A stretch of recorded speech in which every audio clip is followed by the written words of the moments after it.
মধ্যপ্রাচ্যের আকাশে ড্রোনের গুঞ্জন আর কূটনীতির করিডোরে চলছে সরব দৌড়ঝাঁপ। ইরান ইসরায়েল উত্তেজনার রেশ ছড়িয়ে পড়েছে উপসাগরীয় অঞ্চলে, আর সেই প্রেক্ষাপটে পাকিস্তানের উপপ্রধানমন্ত্রী ও পররাষ্ট্রমন্ত্রী ইশাক দারের এক বক্তব্য ঘিরে তৈরি হয়েছে নতুন বিতর্ক। পার্লামেন্টে বক্তব্য দিতে গিয়ে ইশাক দার জানান, তিনি সৌদি আরবে অবস্থানকালে তৎক্ষণাৎ ইরানের নেতৃত্বের সঙ্গে যোগাযোগ করেন। তার দাবি, ইরান আশ্বাস চেয়েছিল যে সৌদি আরবের ভূখণ্ড ব্যবহার করে তাদের বিরুদ্ধে কোনো হামলা চালানো হবে না। জবাবে পাকিস্তান সৌদি কর্তৃপক্ষের পক্ষ থেকে এমনটি হবে না বলে নিশ্চয়তা দেয়। দারের কথায় এই আশ্বাসের ফলে সৌদি আরব ও ওমানে হামলার মাত্রা সীমিত ছিল, যদিও জর্ডান, কুয়েত, সংযুক্ত আরব আমিরাত, কাতার ও বাহরাইনে বিভিন্ন তৎপরতার খবর পাওয়া গেছে। তিনি আরও বলেন, ইরান একটি স্বাধীন দেশ এবং পাকিস্তানের ঘনিষ্ঠ বন্ধু ও ভাই, তবে নিজেদের সিদ্ধান্ত তারা নিজেরাই নিয়েছে। দারের বক্তব্য অনুযায়ী কিছু উপসাগরীয় দেশে মার্কিন ঘাঁটি থাকার অভিযোগে সেগুলো লক্ষ্য করে হামলা হয়। পরে বিভিন্ন বিমানবন্দর ও অবকাঠামোতে ক্ষয়ক্ষতির খবর আসে। এমনকি একজন পাকিস্তানি নাগরিক নিহত হওয়ার ঘটনাও সামনে এসেছে।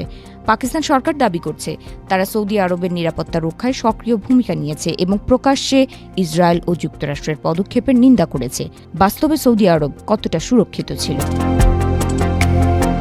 ঘটনাপঞ্জি বলছে, মার্চের শুরুতে সৌদি ভূখণ্ডে একাধিক ড্রোন ও ক্ষেপণাস্ত্র সম্পর্কিত ঘটনা ঘটে। ৩ মার্চ ২০২৬-এ সৌদি রাজধানীতে অবস্থিত মার্কিন দূতাবাসে ২টি ড্রোন আঘাত হানে। এতে দূতাবাস প্রাঙ্গণে ছোটখাটো আগুন ও সামান্য ক্ষয়ক্ষতি হয়। সৌদি প্রতিরক্ষা মন্ত্রণালয়ের তথ্য অনুযায়ী রিয়াদ ও আল খার্জ এলাকায় অন্তত ৮টি ড্রোন ভূপাতিত করা হয়।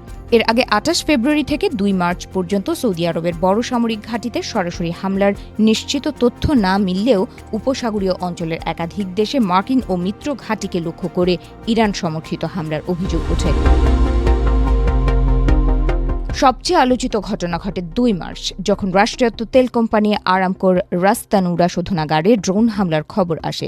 প্রতিদিন প্রায় ৫.৫ লাখ ব্যারেল তেল পরিশোধন ক্ষমতা সম্পন্ন এই স্থাপনাটি সৌদি আরবের জ্বালানি অবকাঠামোর অন্যতম গুরুত্বপূর্ণ অংশ। প্রাথমিক প্রতিবেদনে হামলার পেছনে ইরান ঘনিষ্ঠ উপাদানের সংশ্লিষ্টতার ইঙ্গিত পাওয়া যায়। এই প্রেক্ষাপটে দারের বক্তব্য নতুন মাত্রা যোগ করেছে। সমালোচকদের প্রশ্ন, পাকিস্তান কি কূটনৈতিক ভারসাম্য রক্ষায় সফল, নাকি আঞ্চলিক রাজনীতির সূক্ষ্ম সমীকরণের ঝুঁকির মুখে পড়ছে? একদিকে সৌদি আরবের দীর্ঘদিনের মিত্রতা, অন্যদিকে ইরানের সঙ্গে বন্ধুত্বপূর্ণ সম্পর্ক। এই দুয়ের মাঝে দাঁড়িয়ে ইসলামাবাদের অবস্থান স্পষ্ট করা সহজ নয়। বিশেষজ্ঞরা মনে করছেন, উপসাগরীয় অঞ্চলে উত্তেজনা আরও বাড়লে পাকিস্তানের ওপর চাপ বাড়বে, কারণ লাখ লাখ প্রবাসী পাকিস্তানি কর্মী এই অঞ্চলে কাজ করেন এবং তাদের নিরাপত্তা ও অর্থনৈতিক স্বার্থ সরাসরি জড়িত।